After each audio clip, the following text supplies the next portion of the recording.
कि सुनो हमारी बानी जी। अरे ढोलक बजाना बंद करो कि सुनो हमारी बानी जी। बाबा जवान क्या कहानी जी। फगुआ चढ़ते गांव घर में आ जाता था उमंग जी।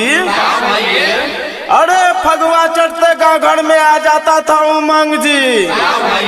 ढोलक बजा कर दादा पोता नाचता था एक संग जी। पूरे फगुआ जानी नचाता जाके घरे घर जी। अरे पूरे फगुआ जानी नचाता जाके घरे घर जी। ना किसी से भेद न भाव ना किसी का डर जी। गांव घर का बाबू भैया बड़ा देता था सम्मान जी। अरे गांव घर का बाबू भैया बड़ा देता था सम्मान जी। कोई प्यार से बीड़ी पिलाता कोई खिलाता पान जी। उस समय की साली सरोज भाभी थी महान जी। अरे उस समय का साली सरोज भाभी थी महान जी। देवर जीजा मेहमानों पर लुटाती थी अपना जान जी। लहंगा चोली साया फाड़ने पर हो जाती थी खुश जी। अरे लहंगा चोली साया फाड़ने पर हो जाती थी खुश जी। फाड़ने वालों को रात में बुला कर देती थी नेमन चूस जी। आजकल का होली जैसा ना होता लफंड जी। अरे आजकल का होली जैसा ना होता लफंड जी। कट्टा सटा के बुढ़वा जवन का लेता था आनंद जी। अरे हमर गुरु ज्ञान के छोट ऐसन बानी। हमर गुरु ज्ञान के छोट ऐसन बानी। देव ढलक पर ताल चमक्का ऊर्जा हमर जानी फिर होई रहोई रहो।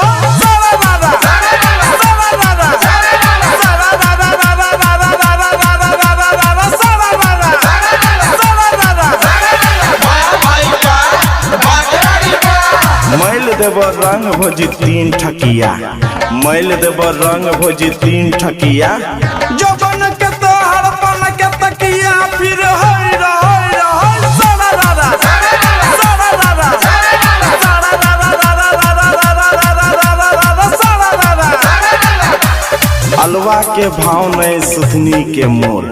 अलवा के भाव नहीं सुथनी के मोल। फागुन में भोजी रंग बचोली के खोल फिर होई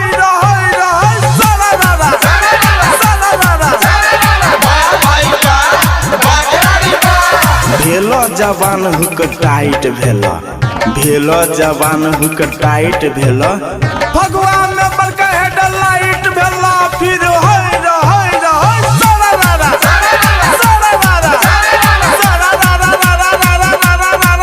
रारा सारा रारा। सुतिया ने भौजी है होके चितंग।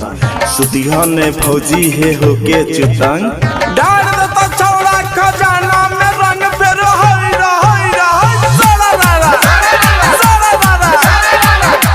धैर के रगड़ धैर के रगड़ धैर के हिलाबा। धैर के रगड़ धैर के रगड़ धैर के हिलाबा।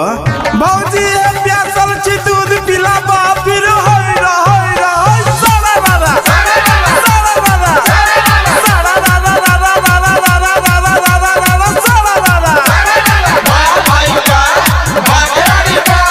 होली में भैया घरे न अइता। होली में भैया घरे न अइता। ई फगुआ में देवर माजा लेता फिर होई रहोई रहो। सारा रारा सारा रारा सारा रारा।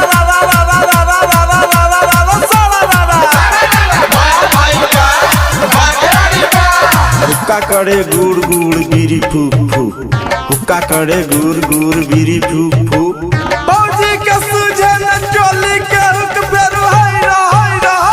सारा रारा सारा रारा